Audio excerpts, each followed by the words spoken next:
Hello everyone, my name is Shivanshu Gupta, and in our Java lecture series, today we are going to discuss sum of two numbers program in Java.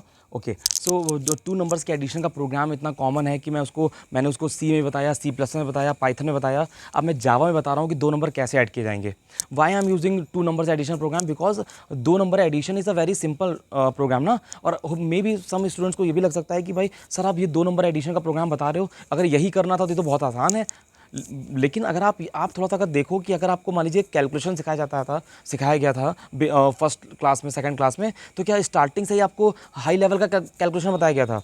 नहीं ना। Starting में आपको बताया गया होगा ना कि अगर दो टॉफ़ियों को पांच टॉफ़ियों में ऐड करना है तो आपने दो टॉफ़ियाँ बनाई, फिर पांच टॉफ़ियाँ बनाई। अब कहा गया इसको कंबाइनली ऐड करिए, तो आपने सारी टॉफ़ियाँ गिनी, तो आपने कहा 7 टॉफ़ीज़ आ रही हैं। लेकिन क्या आज भी आप ऐसे कैलकुलेट करते हो? नहीं ना। तो उसी तरीके से ये दो नंबर एडिशन प्रोग्राम जस्ट आपको केवल सिर्फ और सिर्फ प्रोग्राम में कैसे इनपुट लिया जाता है, कैसे लॉजिक लगाया जाता है, कैसे आउटपुट डिस्प्ले किया जाता है, इसको समझाने के लिए सिर्फ ये प्रोग्राम लिया गया है। अदरवाइज ये लैंग्वेजेस तो आपके खुद देखिए ना कि इस समय आप जीमेल यूज़ करते हो, जावा पे बना हुआ है। आप यूट्यूब यूज़ करते हो, पाइथन पे बना हुआ है। आप विंडोज़ यूज़ करते हो, सी प्लस प्लस उसमें लगी हुई है। अब बताइए तो अब डायरेक्ट अगर आपको विंडोज़ की कोडिंग बताई जाएगी तो आप नहीं कर पाओगे ना। अगर डायरेक्ट आपको कहा जाएगा जीमेल का कोड समझो जरा, सोर्स कोड उसका, तो आप क्या समझ पाओगे? नहीं ना। तो उसमें फिर कैसे लैंग्वेज को समझेंगे? तो पहले लैंग्वेज को समझने के लिए उसकी अल्फ़ाबेट्स को, उसकी वोकैबुलरी को, उसको जानना पड़ता है। तो इसीलिए यहाँ पर छोटे छोटे प्रोग्राम्स के थ्रू आपको बताया गया कि लैंग्वेज का सिंटैक्स क्या है, लैंग्वेज काम कैसे करती है, ठीक है, कैसे रन होती है। फिर धीमे धीमे जब आप उस पर कमांड करोगे तो आगे जाके आप उसमें और फीचर्स को एक्सट्रैक्ट करके आप जान पाओगे कि लैंग्वेज में ये जो आपको जो मैंने एप्लीकेशंस के बताए कि लाइक यूट्यूब है आपका पाइथन पे, ओला का आपका एप्लीकेशन है पाइथन पे आपका, ठीक है, आपका स्पॉटिफाई आपका जो है वो भी आपका पाइथन पे बना हुआ है, ठीक है। तो ये फिर एप्लीकेशंस कैसे तैयार हो जाते हैं इन लैंग्वेजेस पर, है ना। तो इसको फिर जानने के लिए आपको थोड़ा सा पेशेंस रखना पड़ेगा। आप थोड़ा टच में रहेंगे चैनल के, धीमे धीमे मैं सारे वीडियोज़ डालूंगा, फिर आपको वीडियोज़ के साथ साथ में मैं फिर आगे प्रोजेक्ट्स भी डालूंगा, जिससे आप समझ पाओगे कि इतने बड़े बड़े कोड्स, जो ये कोडिंग छोटी छोटी है, ये बड़े कोड में प्रोजेक्ट में कैसे इन्बिल्ट कंप्लीट होकर आपका प्रोजेक्ट बना लेती है, और फिर प्रोजेक्ट से एप्लीकेशंस, और फिर जो हमारे मोबाइल पे हम लोगों को इंस्टॉल वगैरह कर लेते हैं। तो मैं सबको सब कुछ डालूंगा। कंटेंट बहुत है, टास्क बहुत बड़ा है, ठीक है। बस वही है कि ईश्वर की ब्लेसिंग्स रहें और आप लोगों का सपोर्ट रहेगा तो डेफिनेटली हम धीमे धीमे सब कुछ जान पाएंगे। और ये जो चैनल है एक तरीके से देखा जाए स्टूडेंट्स को बहुत ज़्यादा बेनिफिट दे पाएगा, जिस जिस मोटिव के हिसाब के लिए ये चैनल हमने इसको ओपन किया है। ओके, चलिए तो बिना टाइम वेस्ट किए हम लोग जावा में आते हैं और देखते हैं कि जावा में किस तरीके से हम दो नंबर ऐड करेंगे। ओके, तो सबसे पहले एप्लीकेशन को ओपन करेंगे। हमारा एप्लीकेशन कौन सा है? हमारा एप्लीकेशन है क्या, जेवी ड्रॉइड। ओके, इस एप्लीकेशन को ओपन किया। ओके, अब यहाँ पर क्योंकि मैंने ऑलरेडी कोड टाइप कर रखा है जिसमें कि हमारा टाइम ना खराब हो। ओके, तो लाइन नंबर 1 क्या है? Public class main. तो यहाँ पर जो भी प्रोग्राम बनेगा वो क्लास के अंदर ही बनेगा। ओके, ये पब्लिक का मतलब एक्सेस स्पेसिफाई, मतलब ये कोड जो है, जैसे मैंने देखिए हमने क्या याद, अगर आपको याद हुआ मैंने कहा था कि कोड में क्या रीयूजेबिलिटी होगी।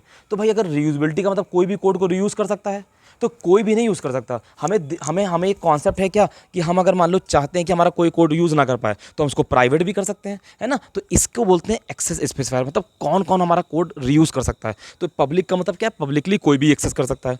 क्लास का मतलब क्या हुआ कि एक्चुअल में जैसे हमने आपने बात की थी क्या कि हमारा जो कोड है वो एक प्रोसीजर ओरिएंटेड है। प्रोसीजर का मतलब उसमें हर टास्क के लिए अलग अलग टास्क होगा। फिर हमने कहा था ऑब्जेक्ट ओरिएंटेड, मतलब उसके अंदर क्या होगा, उसके अंदर आप कोड को रीयूज़ करा पाओगे। तो कोड को रीयूज़ तब करा पाओगे ना, आप कोड को एक यूनिट पे बांध पाओगे। जैसे मान लीजिए एक सामान को आपको एक जगह से दूसरी जगह ले जाना है, तो क्या करोगे? अगर सामान बिखरा हुआ होगा तो क्या ले जा पाओगे? नहीं ना। तो पहले उसको एक पोटली बनाओगे, रैप करोगे, बाइंड करोगे एक यूनिट के अंदर।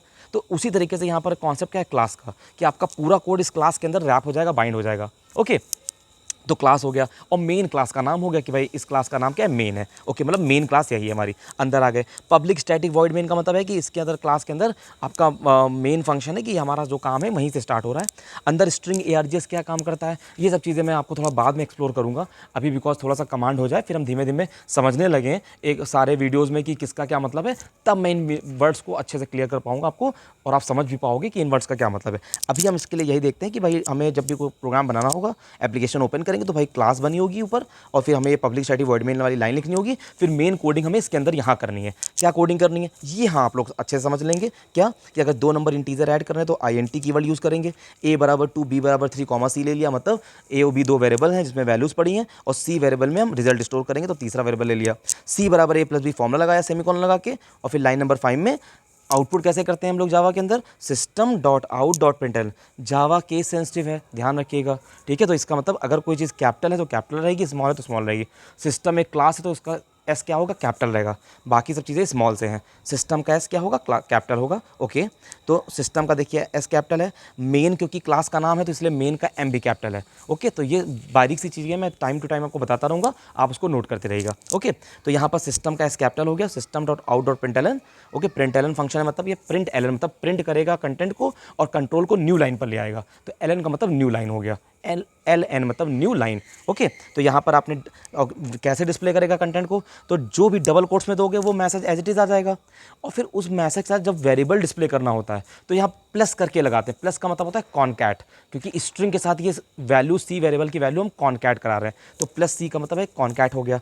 तो डबल कोट्स के अंदर मैसेज दिया, प्लस सी लिख दिया, मतलब ये कॉनकैट हो गया, ठीक है। आंसर इसमें जुड़ जाएगा और डिस्प्ले हो जाएगा। चलिए देखते हैं कैसे आएगा आउटपुट हमारा, ठीक है। इसको मैं रन कराता हूँ और we will get the result, the sum is 5, okay. तो this a very very simple program of adding two numbers in Java, okay. So इस तरीके से आप क्या कर सकते हो कि जावा में भी धीमे धीमे आप प्रोग्राम्स को बना सकते हो, वैल्यूज़ बदल कर, ठीक है, फॉर्मूला अलग अलग लगाकर आप जावा भी लैंग्वेज पे कोड्स को सीख सकते हो, ओके।